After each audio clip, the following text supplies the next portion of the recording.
Back at home, Adora's mother noticed her daughter's pale face and trembling hands. Adora, what happened at the market? She asked, concerned. Adora hesitated, unsure of how much to reveal. There was a strange storm, Mama. It came out of nowhere and stores started collapsing. It was nothing I've ever seen before. Her mother's eyes widened in fear. Did anyone get hurt? No, but it was frightening. I came home as soon as I could. Her mother nodded, but there was a worried look in her eyes. The market has always been a place of mystery, Adora. There are rules we must follow, even if we don't understand them. Adora's heart sank at her mother's words. She wanted to tell her the truth, to confess what she had done, but fear held her back. She couldn't admit to selling Ogbono, not after seeing the strange events at the market. That night, as Adora lay in bed, she couldn't sleep. She kept thinking about the storm, the collapsing stores, and the strange feeling of being watched. Was it possible that the curse was real? As she brought this upon herself and the village? The next day, the village was buzzing with rumors. Some said the gods were angry. Others claimed it was just a sign of mere disaster to come. But no one could agree on what could have caused the strange events. Mama Nkechi, however, seemed to know more than she was letting on. She visited Adora's mother that evening, speaking in hushed tones as they sat by the fire. Adora, my daughter, Mama Nkechi said when she saw the young woman, I've been thinking about what happened at the market. There are ancient forces at play, forces that we must respect. It is not wise to challenge them. Adora's heart raised as she listened to the old woman's words. What do you mean, Mama Nkechi? There are things that should not be sold in the markets, Mama Nkechi said, her voice grave. Things that belong to the gods, not to man. Ogbono is one of them. It carries a curse that had been with our people for generations. Adora's blood ran cold. She had known about the legend, but hearing it from Mama Nkechi made it all too real. What should we do? She asked, her voice trembling. Mama Nkechi looked at her with sad eyes. It may be too late, my child. The curse has been unleashed. The only hope we have is to appease the gods, who require a great sacrifice. In the days that followed, the village of Asaba was plagued with a series of misfortune. The once fertile lands began to wither, crops failing to grow despite the farmers' best efforts. Livestock that had been healthy, strong, suddenly fell ill, and no amount of medicine could cure them. The river, which had always flowed freely, began to dry up, its waters turning murky and foul.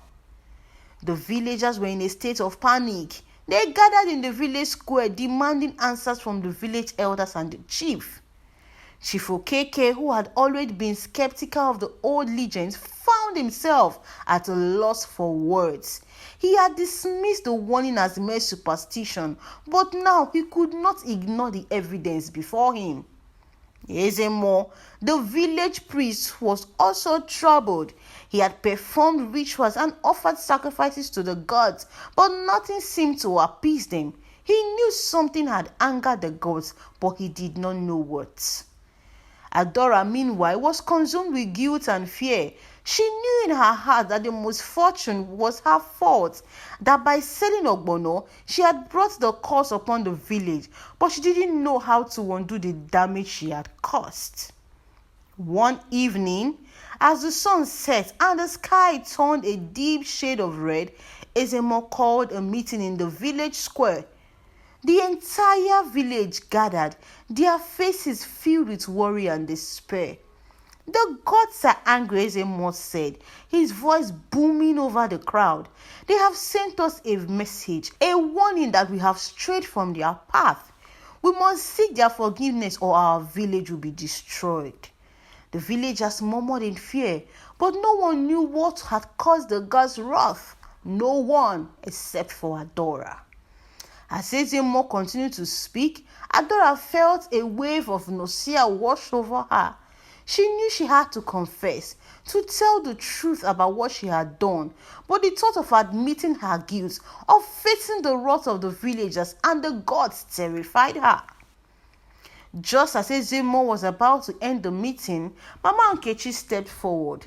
"There is more to this cause than we know," she said, her voice steady and calm. "The old legends speak of a betrayer, a broken pact with the gods. We must find the source of this cause and make amends, or we will all suffer the consequences." Ezemo nodded in agreement. "We will need to consult the ancient text to find out what the gods require of us, but we must act quickly before it is too late." As the village dispersed, Adora felt a hand on her shoulder. She turned to see Mama Nkechi, her eyes filled with understanding. "You must be brave, my child," Mama Nkechi said softly. "The truth has a way of coming out whether we want it or not. But if you confess now, we may still have a chance to make things right." Adora's heart pounded in her chest.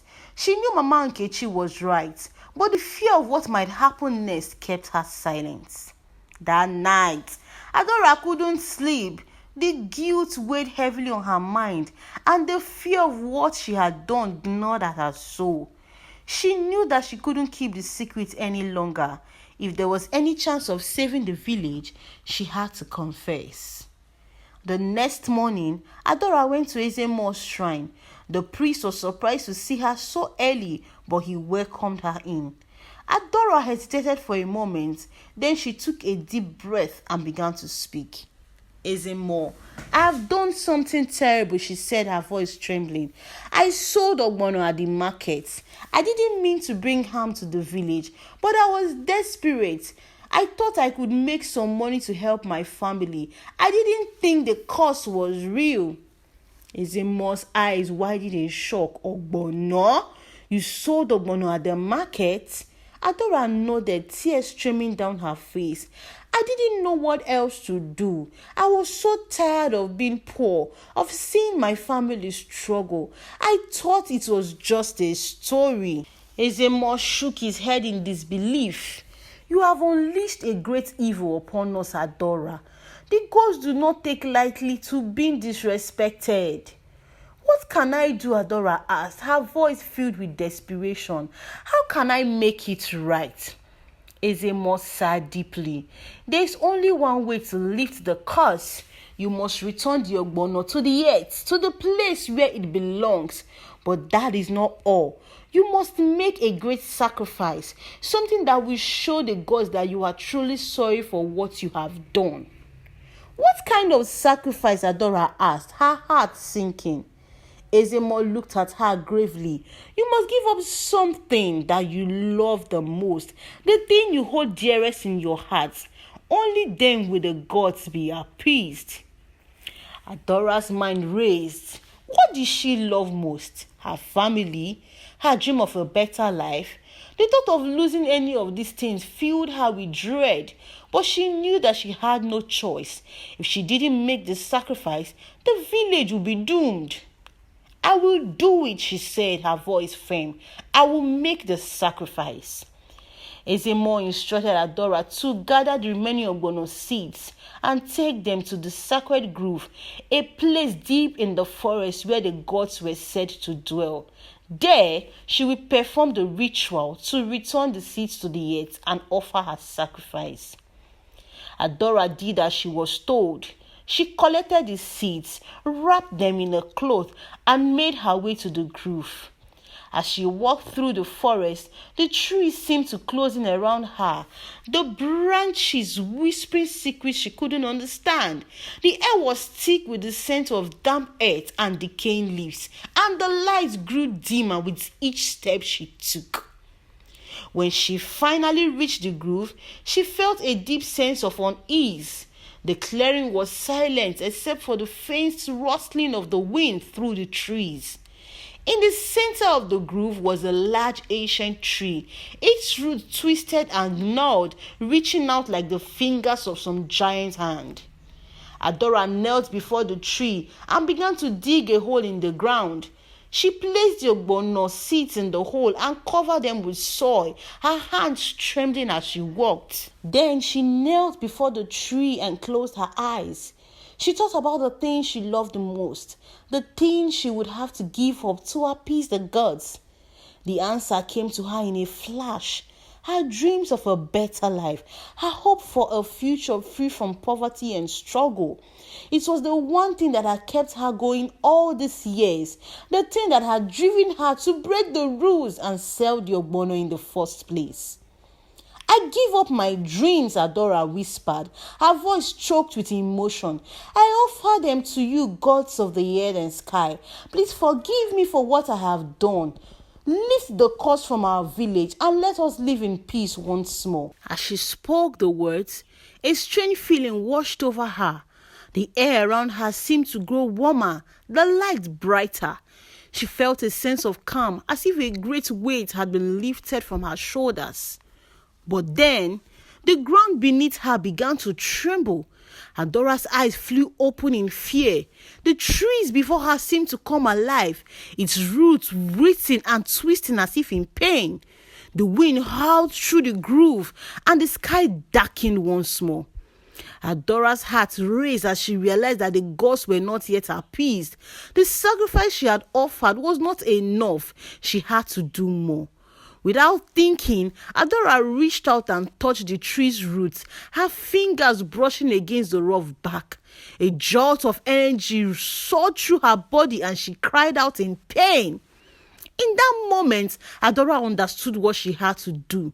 The sacrifice required was not just her dreams but her very life. Only by giving herself fully to the gods could she save the village. With a final desperate prayer, Adora laid down at the base of the tree, her body trembling with fear and anticipation. She closed her eyes and waited for the end. As Adora lay there, waiting for death, a strange warmth spread through her body. The pain that had gripped her moments before began to fade, replaced by a sense of peace. The ground beneath her seemed to cradle her, holding her gently as if she were a child in her mother's arm. She felt a presence beside her, something ancient and powerful yet kind. It was as if the gods themselves were there watching over her. But instead of taking her life, the presence seemed to heal her. The warmth in her body grew stronger and she felt a surge of energy, of life returning to her. It was as if the gods had accepted her sacrifice but had chosen to spare her life. When Adora opened her eyes, she found herself lying in the grove, the sky above her clear and bright. The tree's roots were still, the wind gentle once more. The curse had been lifted. Adora rose to her feet, her body feeling light and strong. She knew that the gods had forgiven her, that they had seen her true heart and have chosen to show mercy. As she made her way back to the village, Adora felt a renewed sense of hope. She had lost her dreams of wealth and prosperity, but she had gained something far more valuable, a new beginning, a chance to live a life of purpose and meaning. When she returned to the village, the people were gathered at the market square waiting for her. They had heard about the ritual, about the sacrifice she had made, and they welcomed her back a hero.